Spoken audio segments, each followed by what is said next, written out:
É, aí. Muito bem. A partir de agora, nós temos palavra livre. Ou seja, obviamente, é claro, né? Se a gente tiver aí muita gente falando ao mesmo tempo, vira aquela bagunça total e completa.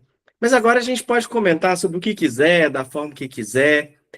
O professor Luiz Gustavo não vai ficar chateado se a gente interromper ele no meio da exposição, né, se a gente lançar um contra-argumento, porque agora a ideia aqui é uma conversa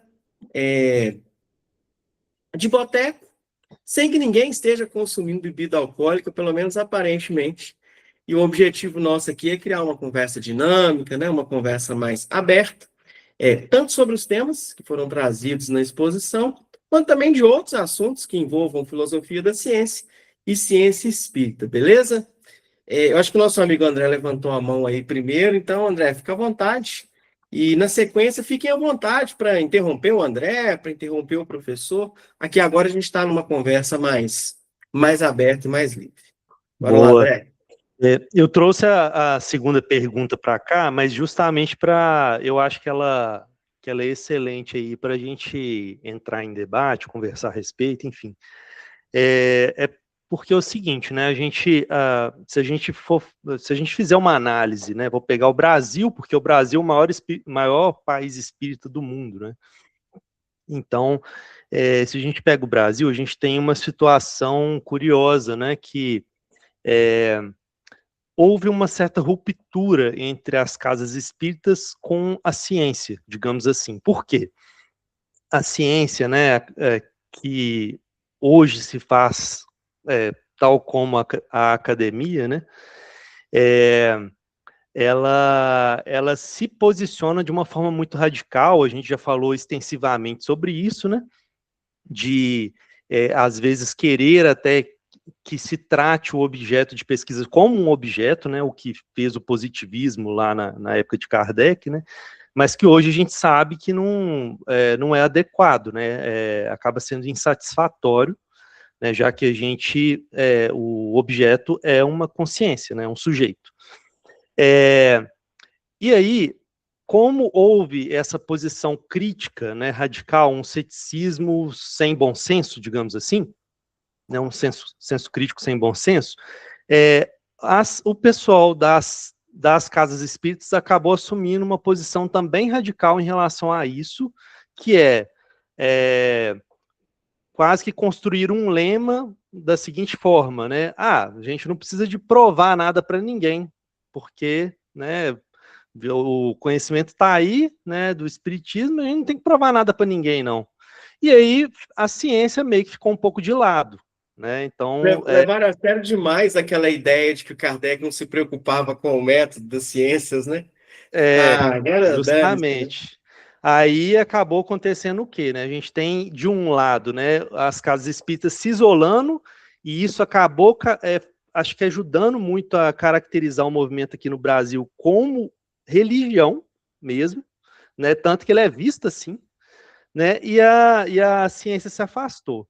Aí a pergunta que eu queria fazer, né, é a seguinte: se a gente observar também, né, por um lado aí, o que o Kardec fez, né, tá à frente de seu tempo, né? Ele deu um passo, né, que acho que é bem de vanguarda mesmo ao misturar os três aspectos, né? E se a gente parar para pensar, né, a gente tem outros meios de conhecer a verdade. Por exemplo, a filosofia é uma forma, a ciência é outra, a lógica, a matemática, a história e a própria intuição, né? Não por acaso a gente fala que o nosso celular é mais ou menos intuitivo, né? Enfim. Então, assim, algumas dessas formas se tornaram correntes de conhecimento, outras modos de dizer, né? Mas, basicamente, qual que é o desafio, ou qual que é o passo que a gente tem que dar, né? Ou o que pode ser feito, né? Nas casas espíritas, no contexto das casas espíritas, que são potenciais laboratórios, entendeu?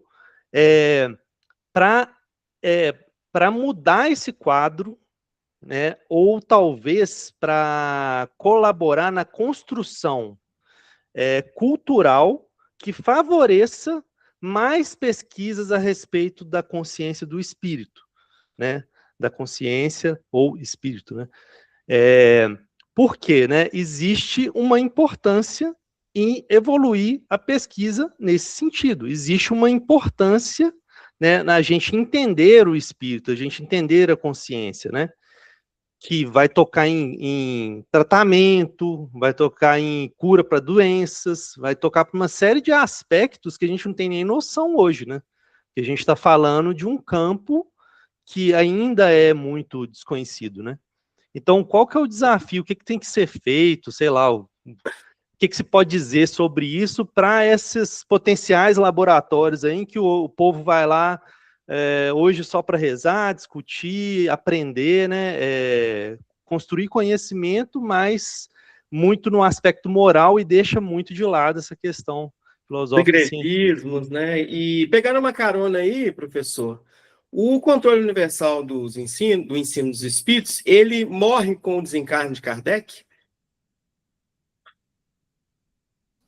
Bom, pois é, vamos lá então.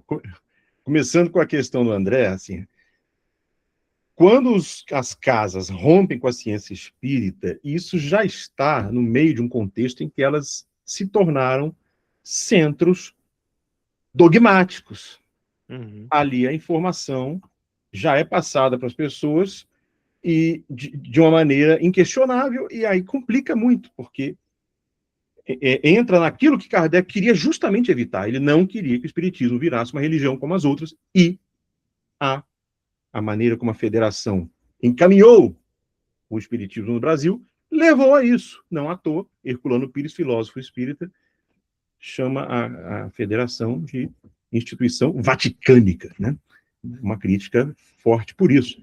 Agora, para fazer uma mudança, precisaria ter uma mudança de direcionamento que não vai vir de cima, é preciso que venha de baixo. Uhum, perfeito. Frequentadores lancem questões, exigências de pesquisa dentro da casa, temáticas, estudos, principalmente trazer Kardec de volta para as casas espíritas. Estudos da obra de Kardec, não daquelas apostilas, que são apostilas Frankenstein, muito complicadas, muito problemáticas, que a FEB faz, né? Trazer a obra didática de Kardec já lançaria um outro olhar, trazer a filosofia espírita para que os adeptos não sejam tão dogmáticos e abram a mente para questionamentos, né? E o movimento progressista paralelo, por fora mesmo, que já existe, né? Já existe, e que vai forçando uma resistência entre as casas, quer dizer, tem frequentador que ouve alguém falar no movimento progressista, chega lá na casa espírita, lança a semente. Então eu acho que as coisas podem começar por aí, né? Por um movimento que venha de baixo. Fazer mais colóquios, né? Mais colóquios, mais discussões, mais grupos de estudo nas casas, assim, de filosofia mesmo, e quem sabe um dia, novas experiências nas casas. E talvez até desmistificar algumas coisas, né? Que eu vejo que o pessoal se esquece que é uma ciência inicial, né? Ela não é uma ciência que está pronta, né? O Kardec deu a primeira palavra, mas não deu a última, né? Isso, não deu a última. Embora, como já foi colocada a pergunta, né, sobre o controle universal, se morreu com Kardec, eu diria que morreu mesmo. Morreu mesmo. Depois da morte de Kardec, a revista espírita virou, na linguagem de Herculano Pires, um balaio de gato. A coisa complicou, né? Ninguém seguiu mais. Ou seja, e dá para fazer hoje de novo esse método? Com a internet, com as mensagens imediatas, sem uma instituição influenciar a outra? Complicado. Então tem que haver uma nova comissão de cientistas espíritas para repensar o método hoje. E aí haja trabalho também, né? Não é fácil. O uso de ferramenta. Hoje dá para fazer até com Big Data e inteligência artificial. Não para interpretar, mas para processar o grande volume de informações e apontar os principais pontos. Está muito mais fácil, só que a gente está muito menos qualificado, né? Eu acho que até a meta-análise, se eu não me engano, é um tipo de controle que passa perto, que chega perto não exatamente assim, né, mas eu vejo que aproxima um pouco. E o isolamento das testemunhas? O isolamento dos médios que Kardec falava. Esse é o ponto complicado, porque os médios desconhecidos entre si, em casas em que não sofram a mesma influência, vamos dizer, um médium fala uma coisa aqui, passa essa mensagem já para 100 centros, eles copiam tudo. Você forja o controle universal. Complica. Parece que o pessoal conhece pouco, né, na verdade. Leu pouco mesmo, Kardec. É complicado. Mas fala aí, Alexandre.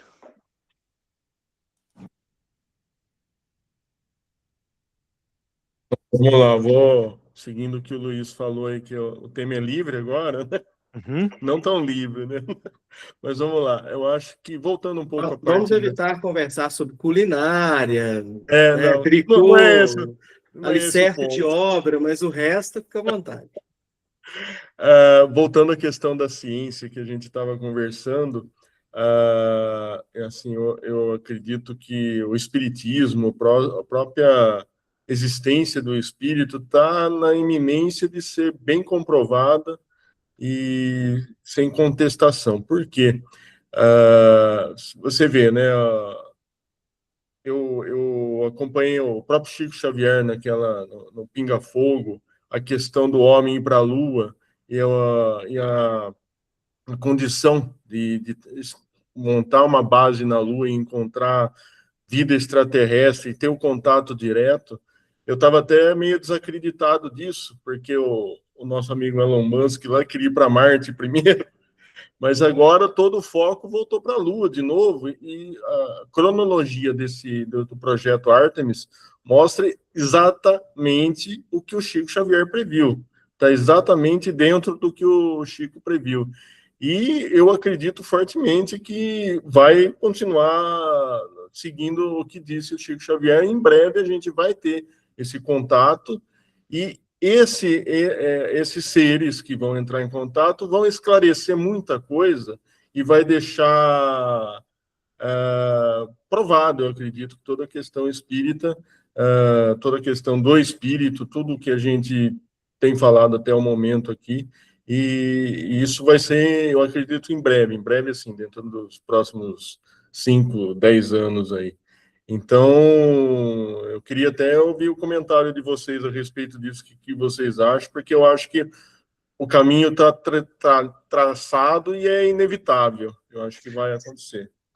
Do ponto de vista da ciência, né, eu até comentei sobre a questão do paradigma pós-moderno, né, a ciência da informação, por exemplo, ela já considera esse paradigma, que ele justamente considera a pluralidade, né, uma interdisciplinaridade, transdisciplinaridade, entre as correntes, né, então ele já não tem mais aquela visão, né, fechada,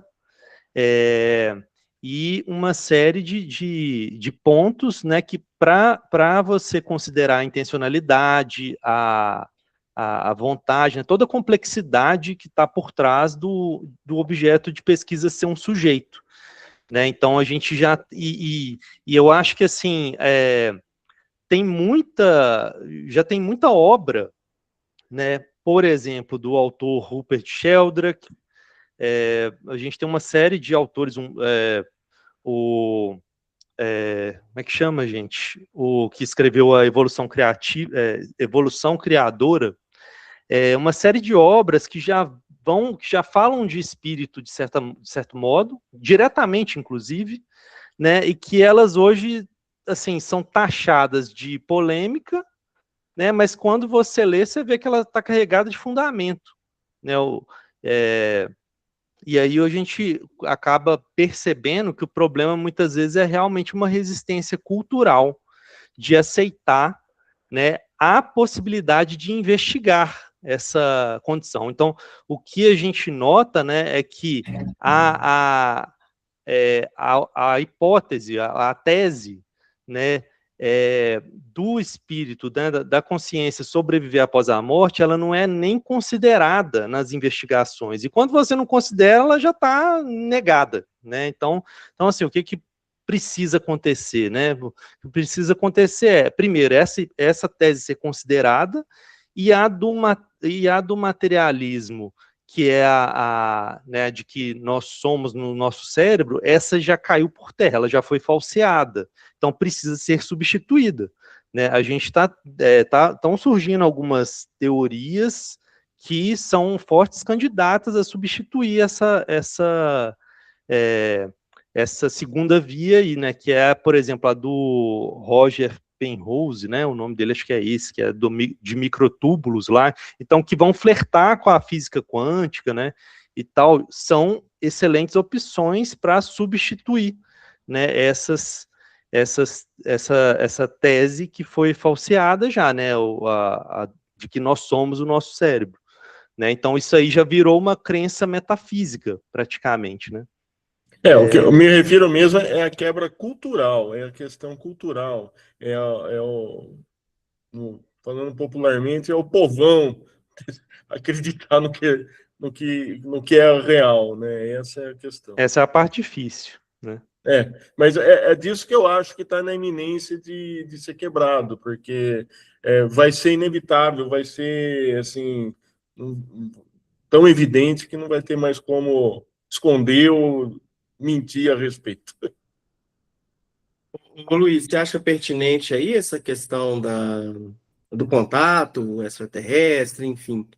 Foi a pergunta mais assim do Alexandre, né? Você acha isso viável? Dentro da ciência espírita está tranquilo?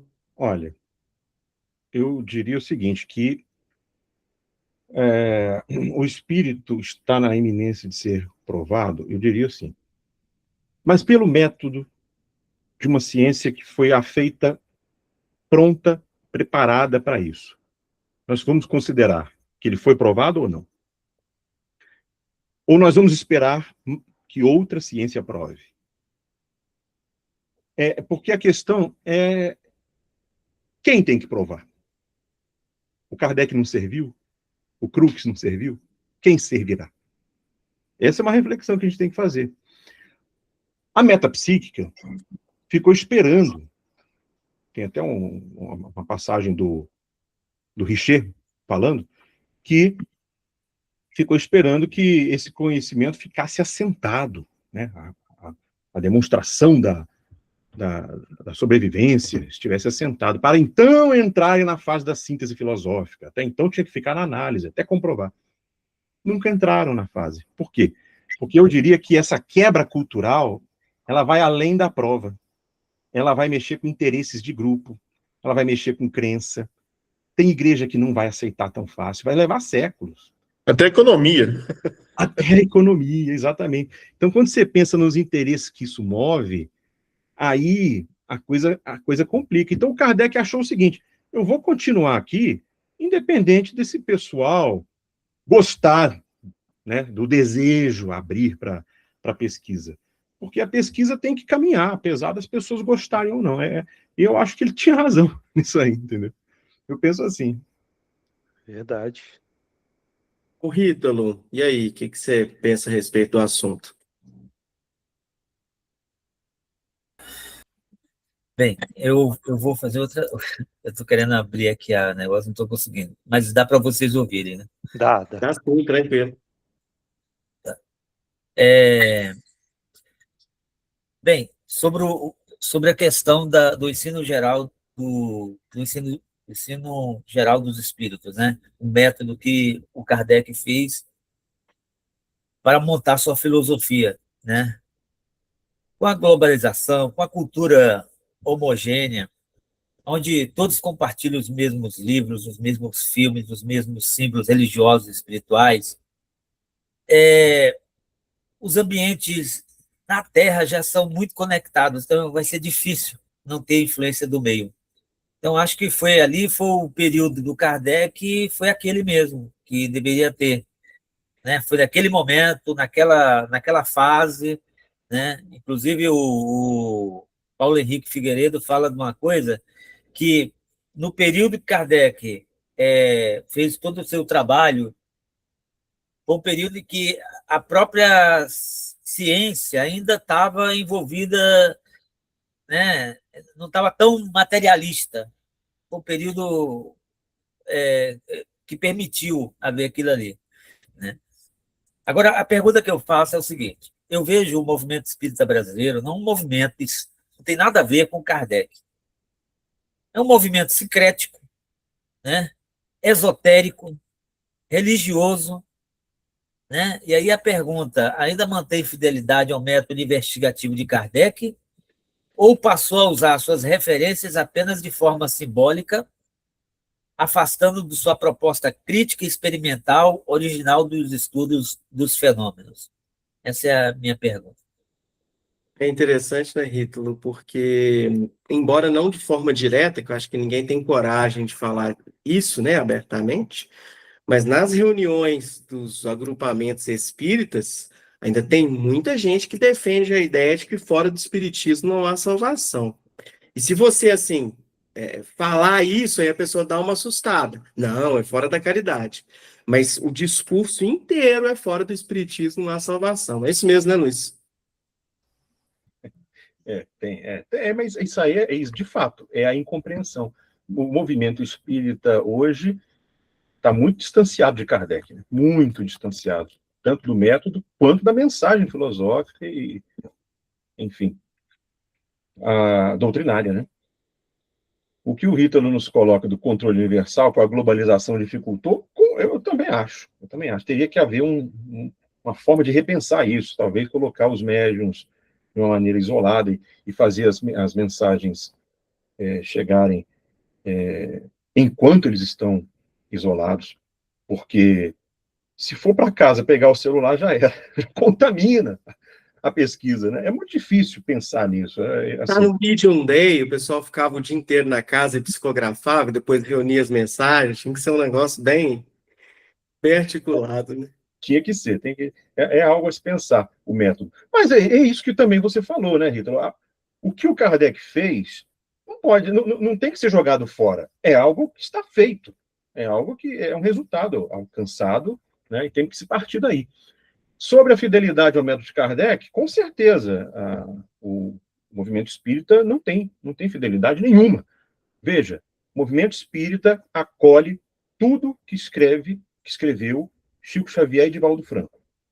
Onde está o método de Kardec para acolher isso? Em lugar nenhum. Todas essas comunicações, todo o conteúdo que vem por meio de Chico Xavier e de Herculano Pires, e de Divaldo Franco, é considerado comunicação isolada.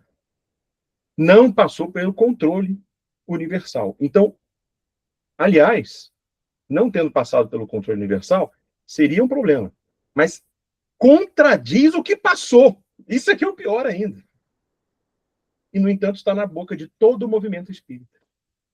Então, a fidelidade a Kardec, não existe. Né? O método de Kardec está só realmente na fachada. Eu entendo assim. Temir, fica à vontade aí. Prazer ouvi-lo. Boa noite a todos os colegas, professores. Eu queria parabenizar, então, a Filosofia da Consciência, a SKE, professor Luiz, eu acho que foi maravilhoso, acho que sempre se soma. A gente tem certeza absoluta que fora do Espiritismo há salvação. Com certeza. Nunca foi dito um ponto, uma vírgula sobre isso na doutrina.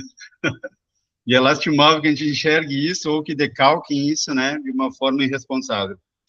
Eu teria muitas questões para falar, e todas elas, assim, bem positivas e tentando somar sempre, né?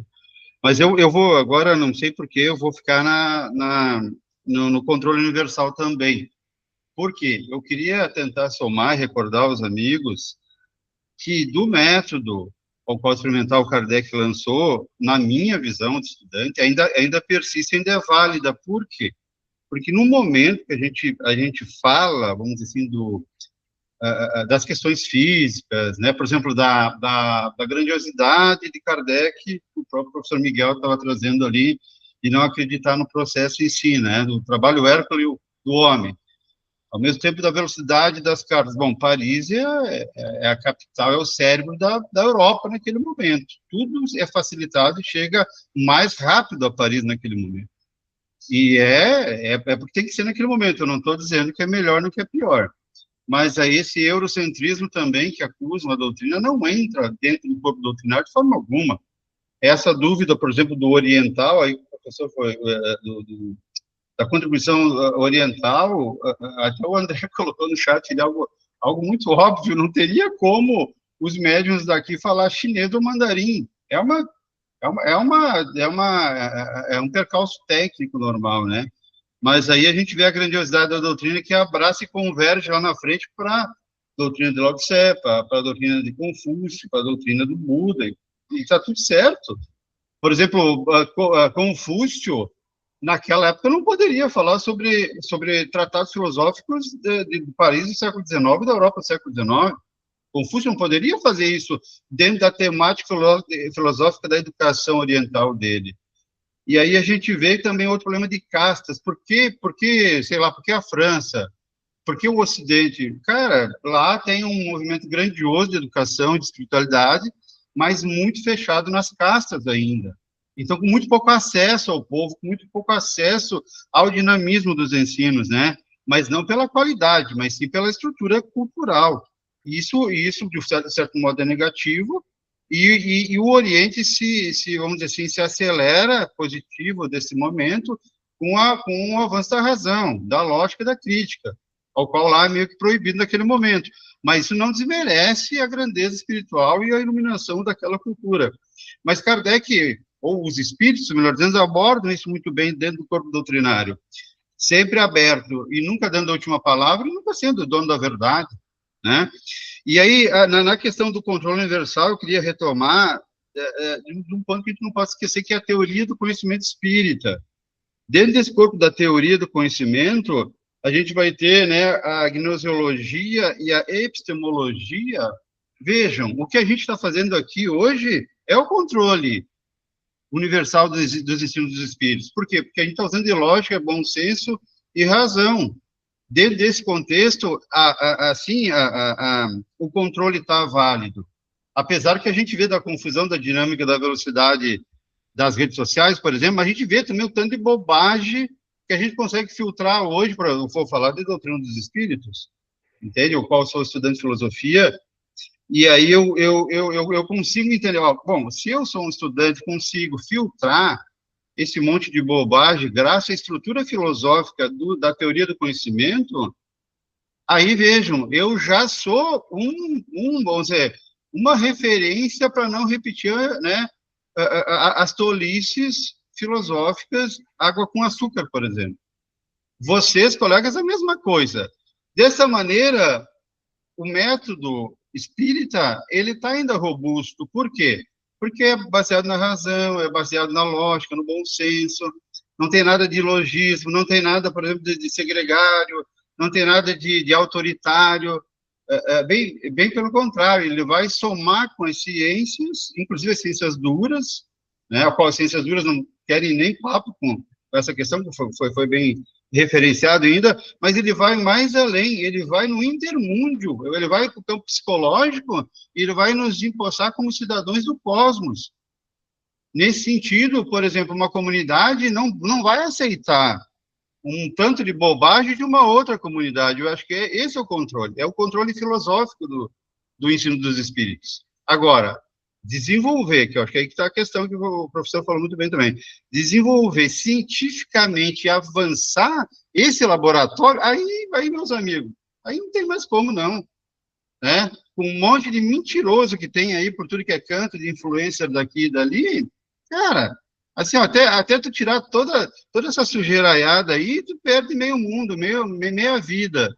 Mas é aquela coisa, o que não é lógico, o que não é bom senso, já teria que ser eliminado de cara, por não ter responsabilidade dentro da proposta do campo do pensamento e do saber, que é aberto, que é o amor ao saber, né? A filosofia, no termo que Pitágoras esculpe, né? É amor ao saber. Mas esse amor ao saber não pode ser canalice, né, disfarçada de um pensamento, vamos dizer assim, no mínimo responsável, né? Obrigado. É interessante esse ponto, porque o conhecimento, dentro mesmo da epistemologia, da teoria do conhecimento, tem que ser ajustado ao grau de entendimento do ouvinte, né? Não dá para a gente... entendemos nos grupos espíritas pessoas com um nível de entendimento muito simples ainda, que a gente precisa ter uma pedagogia quase infantil, e em alguns outros grupos ou em algumas outras abordagens, a gente pode aprofundar um pouco o processo, né? Mas não dá para ser desonesto intelectualmente quando se oferece tanto o básico quanto o mais complexo, né? Talvez E passe mais tem ou menos uma, por aí. dentro desse tema, tem uma questão que eu acho muito importante, principalmente na perspectiva de quem está buscando trazer essa pluralidade de pensamentos para dentro da formulação do espiritismo no século XIX, é que se exige do Kardec uma pluralidade que nem nas ciências existia. Já que o foco científico estava ambientado no centro do centro europeu, tal como na França, na Inglaterra, por fora a Espanha, né? Se o centro do saber estava sendo formulado nas academias dali, e elas faziam isso, as próprias academias recusavam aquilo que era de fora, né? Os seus próprios criadores do saber recusavam aquilo que era de fora, era natural de que o povo também o recusasse. Como a gente sabe que está se dialogando com o povo católico, majoritariamente católico, e por fora ali, mais na questão da Inglaterra, com o povo protestante, nenhuma resignação referente a um espírito, não só oriental, mas um espírito, se fala muito no espírito oriental, da sabedoria oriental, mas a sabedoria indígena dos povos latinos também já era muito grande, por que não tratar também da sabedoria dos povos indígenas, né, dos espíritos indígenas? Ora, eles não seriam tratados, eles seriam de pronto renegados pelo público que o está ouvindo, pois o público que o está ouvindo está, desde a academia, condicionado a negar essa sabedoria que venha de fora, talvez até desconsiderá-la como sabedoria. Então é importante quando a gente exige pluralidade de saberes no mundo que vivemos hoje, que é um mundo conectado, é uma coisa. No mundo onde cada bloco formava a sua estrutura de saber e estava centralizado na Europa anglófona, né? Seria inviável tratar de outros espíritos. Uhum. Talvez Kardec até tenha o interesse, assim como ele publicou alguns textos referentes na Revista Espírita, né? Mas colocá-los como nomes para identificação, como o Luiz levantou, os nomes estão ali para as pessoas também, além de tudo, se identificar com quem está dizendo, é muito mais provável que rolaria uma rechaçação do que uma conexão. Uhum. Imagine, por exemplo, porque existia muitas pessoas ali também da alta sociedade, né? E a gente sabe dos preconceitos da alta sociedade, lendo que ali nas áreas nas áreas da Índia existiria um espírito tão sábio para além dele. Se não seria o motivo dele, com seus preconceitos, rechaçar essa comunicação, rechaçar essa possível sabedoria. É preciso entender que os nossos anseios também, enquanto humanos aqui, da pluralidade, ela tem que se caber no período necessário, com o povo que está sendo dialogado, né? E eu tenho um pouco de problema com essa questão que é levantada por muitos colegas, que desconsidera-se essa questão. A gente não fala de forma plural para um período histórico que é singular. Hoje a gente pode tratar isso. Só que a gente deve tratar isso ressuscitando o método de Kardec, quando a gente está tratando de espíritos. Não vamos simplesmente dar ouvidos a todos os espíritos e aceitá-los como fatos únicos, mas examiná-los tal como o método foi feito, né? Porque o método foi Leonardo, abandonado. talvez requerer inclusão no século XIX fosse algo complicado, né? Exatamente, de todas as formas. O termo inclusão no século XIX, acho que seria um dos termos mais feios, assim, para a Seria uma mente de quem heresia. estava. Era uma fogueira. Para a mente de quem estava fazendo.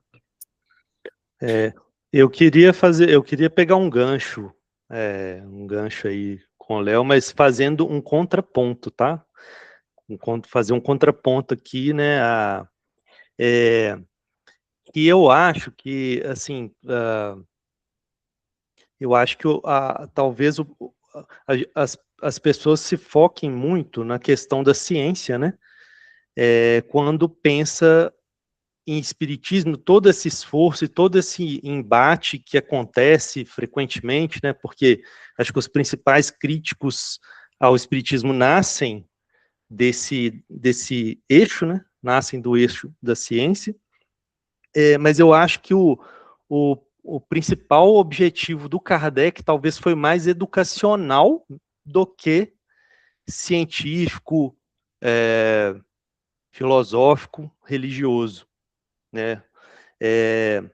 Eu vejo o seguinte, acho que não por acaso, né, ele esteve com Pestalozzi, né, e talvez ele entendia naquela época lá melhor do que ninguém, né, a importância da educação, né, e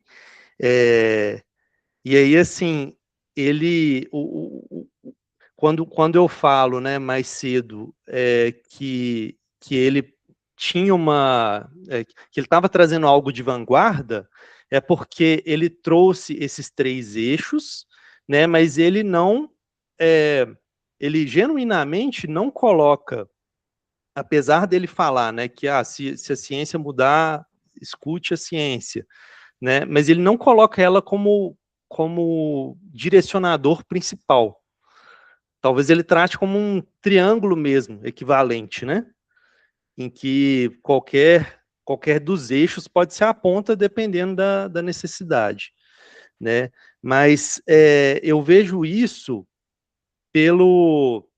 porque hoje o que a gente observa, né? O que a gente tem, na verdade, é que os termos espírito, né? O espírito, a mediunidade, né? E tudo quanto é termo tirando o neologismo que ele criou, né? Não são propriedade do espiritismo, né? São coisas que sempre existiu, né? E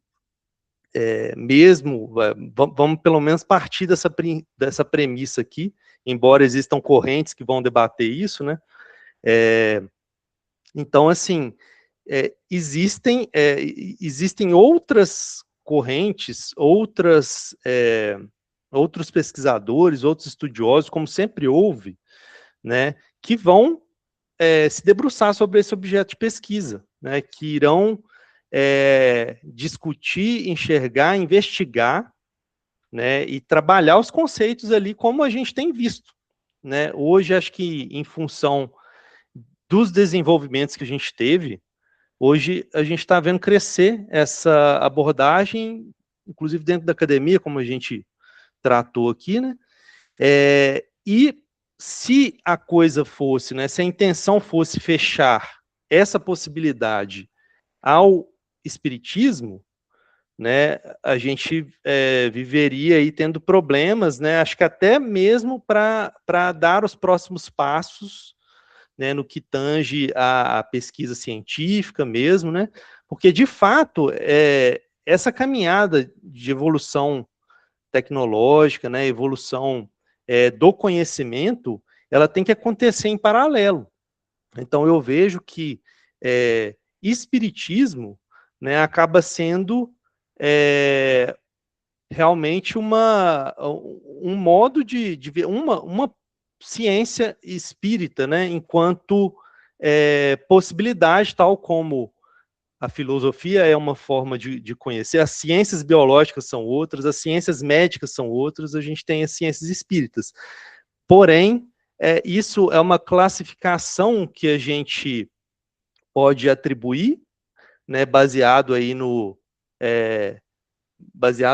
neologismo que o Kardec criou, mas que não condena quem estuda, né, por outros caminhos, né, a passar necessariamente por ele, né, e aí eu me lembro, né, inevitavelmente, de uma frase, né, que fala que o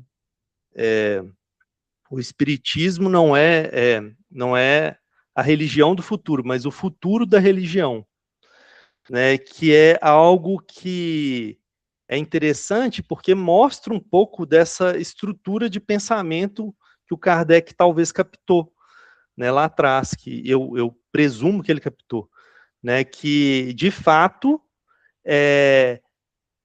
talvez o mais importante mesmo, né, fosse construir cultura, né, justamente para criar essa base para que as coisas florescessem, né, e a gente tivesse uma convergência lá na frente. Não significa, né, que toda pessoa que fosse debruçar sobre esse tipo de pesquisa terá sido influenciado diretamente pelo espiritismo. Mas a gente sabe, né, que as coisas estão conectadas. Então, vou dar exemplos bobos, né? Isso já foi tema de novela, querendo ou não, as pessoas ficam sabendo, e aí entra no imaginário popular. Então, assim, o sujeito ele pode não ser espírita, mas o simples fato daquela informação estar dispersa numa sociedade facilita com que as pessoas criem interesse por esse assunto. Então, esse é o ponto, né? Esse é o ponto. Então, de uma forma ou de outra, isso contribui para o futuro, né, para a construção do futuro, para amanhã, de fato, né, a gente ter esta mudança de paradigma, porque é outro detalhe interessante. Se a gente for parar para pensar, a nossa sociedade ela é toda construída em cima do paradigma materialista. Então, até aparelhos, né, de medição, tudo, você vai ter considerando ali aquele espectro ali material. Dificilmente vai surgir um interesse, né, de se aventurar por outros espectros, né, e quando isso acontece, geralmente é por acidente, né, a física quântica aí teve seus avanços, né, por outros caminhares, né, mas eu penso que é por aí. Excelente, André. Pessoal, nos aproximamos das 3 horas de duração do evento. Como bons filósofos, falamos pra caramba e, né, tergiversamos também bastante. Então, do ponto de vista prático, né, só para a gente ir conduzindo aqui para os finalmente, e aí, o professor Luiz ali até levantou a mão, eu não sei se, né, teria alguma coisa nesse sentido, mas aí, professor, fique à vontade para poder fazer a consideração aí que o senhor quiser e conduza para as considerações finais para a gente aí oficialmente. Lembrando, tá, gente? Se alguém quiser ficar aqui na sala discutindo até as 4 da manhã, não há problemas. Mas, do ponto de vista formal, precisamos ir concluindo aqui as discussões, até mesmo para uma finalidade mais objetiva, né? Então, professor, fique à vontade para considerar o que quiser, na sequência, fazer suas considerações finais, e aí a gente encerra formalmente o nosso evento e a sala fica aberta até às 6 da manhã para quem quiser continuar com as suas cogitações aí. Tá ótimo. Obrigado, então. Não, o meu comentário é justamente em cima da última fala do André, muito interessante. Também um outro comentário que ele havia feito, já vou conectar com minha fala final mesmo. O Kardec foi diria, pioneiro, né, na ciência espírita, criar um método para estudar o espírito científico como ele fez. Difícil apontar outro, né, que ainda tenha feito algo assim, ou que tenha superado até. Não tem conhecimento ainda. Mas o Kardec não fecha a porta, com certeza. Outros métodos podem surgir. Nada impede. E, com certeza, outros saberes também podem convergir para a existência do espírito. Aliás, ele tem um comentário, o próprio Kardec, na conclusão do Livro dos Espíritos, no item 5, que me toca muito porque me diz respeito. Né? Eu mesmo, o que eu acho da ciência espírita? Eu acho ela fantástica, é um trabalho, é um esforço intelectual extraordinário.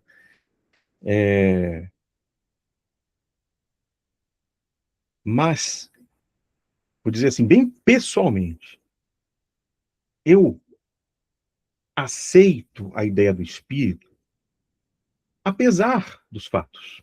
Meu caso. Por quê? Porque a minha posição sobre a existência do espírito é filosófica. Isso por argumentos que eu já estudei na filosofia, seja na tradição platônica, aristotélica, o que for. Né? Aliás, eu tenho uma apresentação, não sei se vocês me permitirem, eu posso divulgar, em que eu faço a exposição de 15 argumentos para a existência do espírito filosóficos, tá? Da história da filosofia, desde Tales de Mileto até Claude Bernard, incluindo aí alguns espíritas também. E todos racionais, é a parte filosófica, né, para complementar a parte factual. E esses me tocam bastante. Mas o Kardec fala sobre isso. Né? O que ele diz é o seguinte: mesmo que não testemunhou nenhum fenômeno material relativo às manifestações de espíritos, diz para si próprio: à parte esses fenômenos, há a filosofia, que me explica o que nenhuma outra havia explicado. Nela encontro, por meio unicamente do raciocínio, uma solução racional para os problemas que, no mais alto grau, interessam ao meu futuro. Me dá calma, segurança, confiança. Em comparação com tudo isso, secundária se torna a questão dos fatos materiais. Secundária se torna a questão dos fatos materiais. Quereis, vós todos que o atacais, um meio de combatê-lo com mais êxito? Aqui o tendes. Substituiu por alguma coisa melhor, indicai solução mais filosófica para todas as questões que ele resolveu, dai ao homem outra certeza que o faça mais feliz, etc. Né? Então, essa posição também, eu acredito, que é muito importante, né, considerar em Allan Kardec. E ele parece, então, constrói a ciência espírita para reforçar todos os flancos. O Allan Kardec fez, assim, um trabalho fenomenal, porque ele entendia que esse campo científico também deveria ser explorado, também é exigido por muitas mentes, né? E ele queria, então, deixar o caminho preparado para todas as demandas, acredito eu. E se aquele que não, né, entendeu que o trabalho ainda precisa de aprimoramento, o caminho já está mais ou menos pavimentado, é só seguir e avançar, né? Acredito eu que as ciências, todas elas, colaboram para a visão holística da realidade, né? Não só do homem, mas do cosmos, e a gente aí no meio. Então, todas vão convergir mesmo para uma sabedoria mais ampla, e é isso que visa todo esse saber que nós divulgamos aqui, discutimos e refletimos bastante. Então, meus irmãos, com isso eu já fecho minhas palavras finais e agradeço, então, a todos vocês que assistiram, né, participaram com a gente. Agradeço mais uma vez ao grupo da Filosofia da Consciência que me convidou. Fico à disposição para qualquer convite e sempre também estamos abertos lá na sociedade para caso vocês queiram participar com a gente, né? Será um prazer e uma honra estar com vocês. Muito obrigado. Boa noite a todos.